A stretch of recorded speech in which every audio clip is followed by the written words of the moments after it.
Say hello everyone.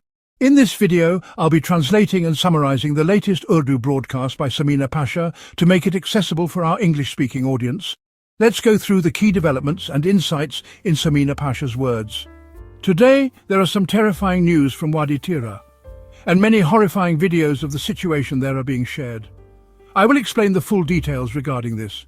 In addition, today, we will also discuss that there is no good news regarding the situation in Baloistan, and Mr. Mohsin Naqvi himself has admitted that the conditions in Baloistan are not good and that they are unable to provide security to the people. Why am I saying this? Let me share this with you. Moreover, is there a threat to the Khyber Pakhtunkhwa government? Because there are rumours that Mr. Amin Gandapur's tenure is over and his government could be dismissed at any moment. What is the purpose of this and what are the options? We will discuss this. Additionally, I will also tell you how more money was wasted on the occasion of President Zardari's birthday. There is a lot in this vlog. I request you to subscribe to the channel if you haven't yet. Today, there are some terrifying news from Wadira, and many horrifying videos of the situation there are being shared. I will explain the full details regarding this. In addition, today, we will also discuss that there is no good news regarding the situation in Baloistan, and Mr. Mohsin Naqvi himself has admitted that the conditions in Baloistan are not good, and that they are unable to provide security to the people. Why am I saying this? Let me share this with you. Moreover, is there a threat to the Khyber Pakhtunkhwa government? Because there are rumours that Mr. Amin Gandapur's tenure is over and his government could be dismissed at any moment. What is the purpose of this and what are the options? We will discuss this. Additionally, I will also tell you how more money was wasted on the occasion of President Zardari's birthday. There is a lot in this vlog. I request you to subscribe to the channel if you haven't yet. So, let's first talk about what happened in Wadira. In Wadira, the situation is that today a video suddenly started circulating, showing that there was a firing incident there. According to some people, 5 or 6 individuals were martyred and many others were injured. The background of this news is something like this. Yesterday, during a security forces operation, a mortar shell fell, killing a child in this area. To protest the child's martyrdom, the locals organised a rally today, or you can say a demonstration, which was held in front of the security forces office. Many people gathered there and slogans were raised demanding peace and their rights.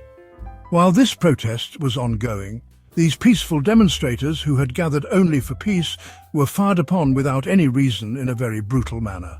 The scene was heartbreaking, as though a catastrophe had been unleashed. Watching the firing video reminded me of November 26, when indiscriminate firing had been carried out and those unarmed protesters had been dispersed with bullets. After that, it was claimed that the firing had happened from within and many fabricated stories were created. But the truth is, after that incident, nearly 12 people were martyred and many others were injured. Today's incident feels similar, with indiscriminate firing and people crying out for help. There's a lot of anger and grief about this. After the incident, those who were injured and martyred were immediately taken to the hospital for medical aid. This area is basically in Khyber Agency, where this incident occurred. Afterward, the local representatives arrived and took care of the people. They also issued video statements. From here, MLA Iqbal Afridi, MPA Abdul Ghani and Khanzada Hussain all issued statements. In all 3 statements, there was one common point. They said that this firing was carried out by the security forces. This firing was done to disperse the protesters. MLA Iqbal Afridi clearly stated in his video message that the sector commander and other officials who gave the orders to fire on unarmed protesters, who were simply demanding their rights and peace, had no right to do so. He also announced that legal action would be taken against them and they would go to court. His statement was very strong, and you could feel the emotion behind his words. However, as of now, the government's stance has not come forward. No official statement from security sources has been issued yet. But through some journalists, it was learned that the security sources have issued a stance. What was this stance? It was that the protesters were peaceful, and that the firing came from the external elements, terrorists, who fired from the nearby mountains. The aim was to create misunderstanding and discord between the public and the forces. The terrorists fired at the protesters to malign the security forces. According to them, 3 individuals were martyred and several others were injured. Now 2 different stances have emerged. The local representatives and the people of the area claim that the firing came from the security forces, while security sources claim it was the terrorists who fired. But the question is, if we assume that the terrorists did fire, why wasn't action taken against them immediately, especially when the terrorists were firing right in front of the security forces office? Why was there no prompt response from the forces? This question remains. Additionally, when people were falling injured and martyred from constant firing, why didn't we see any timely response from the security forces or any attempts to stop the attack? Normally, terrorists attack in smaller groups trying to occupy a building, but this type of continuous firing on a large group has not been seen before. The matter will likely be investigated by the security forces and relevant agencies, and we will know the truth. However, it is clear that the local people here do not want military operations. They say that the ongoing conflict between security forces and terrorists is making them homeless, leading to the loss of innocent lives and the destruction of peace in the area. They believe that military operations are not the solution. They argue that if terrorists are entering, the focus should be on securing the borders first, to prevent their entry, rather than letting them enter and then launching operations to kill them. According to them, operations should be carried out with the help of local authorities and police, not the military.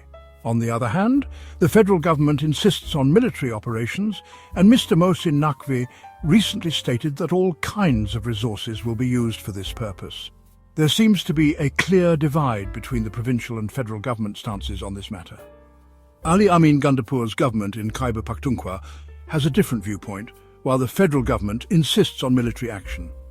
Some people believe this situation is related to geopolitics, with foreign powers like the United States getting involved in agreements related to the region. Some people also speculate that the current unrest might be aimed at weakening Pakistan Tehreek-e-Insaf's government in Khyber Pakhtunkhwa. This is because opposition parties in the region have increased in number, and they may soon be able to bring a no-confidence motion against the provincial government. Recently, there have been rumours that Mr. Ali Amin Gandapur has realised that he has been used by the establishment. There have been allegations against him on several occasions, and many people within PTI believe he is now aware of this. What's being said is that they, meaning the establishment, used him, Ali Amin Gandapur, and now he'll be discarded like a hair from butter. At first, these were just rumours, but Ali Amin had openly challenged them, saying, "Go ahead and try removing me." He believed no one could dare do it, and that all the MPAs stood with him. But now let me tell you, Munib Farouk on Wasim Badami's show said that Ali Amin's task is completed, and now they clearly don't want anything more from him. Similarly, Hassan Aayub tweeted today that the time is up for the Khyber Pakhtunkhwa government, and they'll soon be dismissed too. He also said that Ruby Cheney is writing this, which all signals what the federal powers intend next. Now, many people say that a no-confidence motion or governor's rule might be the only ways to change the government in Khyber Pakhtunkhwa. And while that's true, implementing governor's rule would require constitutional amendments. Only then could the entire province be brought directly under federal control. There are two ways: either unite the opposition parties and let them form a government, or impose direct governor's rule and bring the province under federal rule. But that has constitutional hurdles, like requiring the provincial assembly to pass a resolution, and then approval from both the provincial and federal legislatures. Only then can governor's rule be formally imposed. However, the current situation is such that constitutional amendments aren't even a problem anymore. The regime has a two-thirds majority in both the National Assembly and Senate, so they can easily amend the law, remove all hurdles to impose governor's rule, and simply say, wherever law and order concerns arise, the federal government may take direct control. They have the numbers to do this. If they go down this path, they can easily use the governor to take control of the whole province. And Ali Amin Gandapur's entire government, including the assembly, will be dissolved. The second option is to prepare around 25 members from within and align them with the opposition to form a new government. Either way, Ali Amin could be removed. But is this the solution? Right now, it's all speculation. But things are not as difficult as they once were. The real question is, will this solve anything? You already have a region plagued with unrest. People are upset about military operations being relaunched, forced displacements and economic losses. PTI's voter base is angry over Imran Khan's wrongful imprisonment. Now, if you topple a government with a 3/4 majority and install an artificial setup, it'll further fuel public anger. You'll be sending a third message. We can remove your elected government too. This could provoke a severe public backlash. God forbid it could result in serious consequences. Some people believe this is all being done to ensure that any mineral agreements with the US can go ahead. If PTI doesn't cooperate, the federal regime will either remove Gandapur's government or take over the province entirely. Another possibility is to take just the Fata regions, which were merged into KP during a previous constitutional amendment, back under federal control, reversing their merger. That too could solve the issue in the regime's eyes. In any case, they must act soon to fulfill commitments made to the US. If PTI stands in the way, something drastic will be done. But this would be a dangerous step. The province is already in disarray.